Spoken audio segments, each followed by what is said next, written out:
சிறை நல்லா இருக்கு. இந்த வருஷத்தோட ஒரு சிறந்த படமா அந்த படம் கண்டிப்பா இருக்கு. இயர் எண்ட்ல எனக்கு கிராஃப்டாவே படம் ரொம்ப ஒர்க்கா இருக்கு. எனக்கு பர்சனலா வந்து ஆக்டிங், விக்ரம் பிரபு சார் அப்புறம் ஹீரோயின் நடிச்சவங்க 2 பேர் அவங்களுடைய ஆக்டிங் ரொம்ப சூப்பரா இருக்கு. அண்ட் தென் எடிட்டிங் ஃபிலமின் ராஜ் அவங்க எடிட்டிங் சூப்பரா இருந்திருக்கு. அப்புறம் ஜஸ்டின் பிரபுவோட ஸ்கோரிங்கும் பயங்கரமா இருக்கு. த்ரூ அவுட் த டைரக்ஷன் அது ரொம்ப ஃபர்ஸ்ட் படம் மாதிரி இல்ல.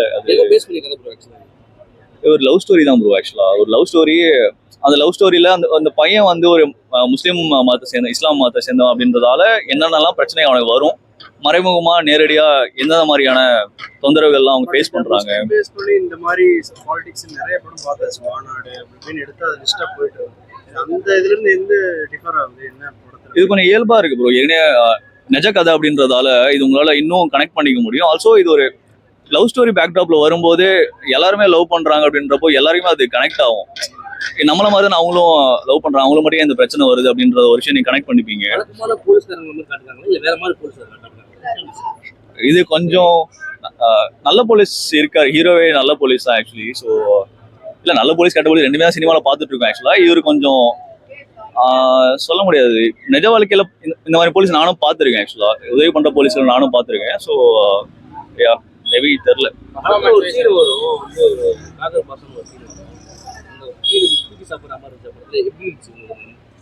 அது நல்ல மொமெண்ட். ஆக்சுவலா அந்த பையனோட பேருக்கு பின்னாடி என்ன அர்த்தம்ன்றத வெளிப்படையா சொன்னது நல்லது.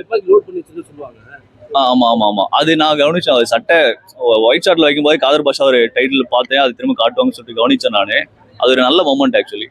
மேக்ஸிமம் இப்போ வீக்கெண்ட்னாலே ஒரு ஃபன் ஓரியன்டா தான் படத்துக்கு வருவாங்க. இந்த படத்துக்கு எதுக்காக வரணும்? அவ்வளோ உயிரோட்டமா இருந்தாலும் ஃபேமிலி ஆடியன்ஸா சேர்ந்து எதுக்காக கண்டிப்பா நல்ல படங்கள் இந்த மாதிரி ஃப்ளாப் ஆயிடுது. இல்ல ஏன் வரணும்னா இது எல்லா படம் மாதிரி தான் இது ஒரு படம். இது லவ் ஸ்டோரி தான் சொல்ல போனாங்க. இது ஒரு சிறையின் டைட்டில் இருக்கிறதால இதுல ஒரு அரசியல் பின்புலம் இருக்கு அப்படின்றதால நீங்க ஒதுக்கி வைக்க பாச்சோம் அப்படின்னு கிடையாது. டைட்டானிக் நீங்க எப்படி லவ் ஸ்டோரியா நீங்க பாப்பீங்களோ, டிராஜிக் படம் தான் அது. ஆக்சுவலா ட்ராஜடி தான். இல்ல அது லவ் படமா நீங்க எப்படி பாக்குறீங்களோ அதே மாதிரி இது ஒரு டிராஜிக்கான டிராஜிக்னு சொல்ல மாட்டேன்.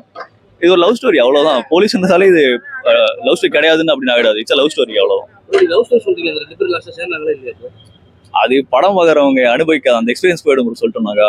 ஸோ அது டைரக்டர் ஒன்று ப்ளே பண்ணியிருக்காரு. அது நல்லாவே ஒர்க் ஆயிருக்கு. அவர் சூப்பரா இயல்பா பண்ணியிருக்காங்க. கண்டிப்பா கண்டிப்பா அவருக்கு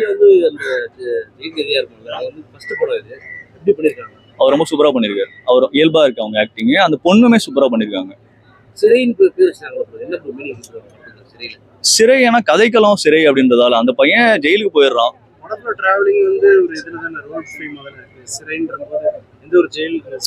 இல்ல அவன் கைதி இல்ல. சிறைனா அவன் அந்த பேரு அவன் யாரு, அவனோட அடையாளம்னு ஒண்ணு இருக்குல்ல, அதுல அவன் சிறைப்பட்டு இருக்கான் அப்படின்றதான் அது அர்த்தமா இருக்கு.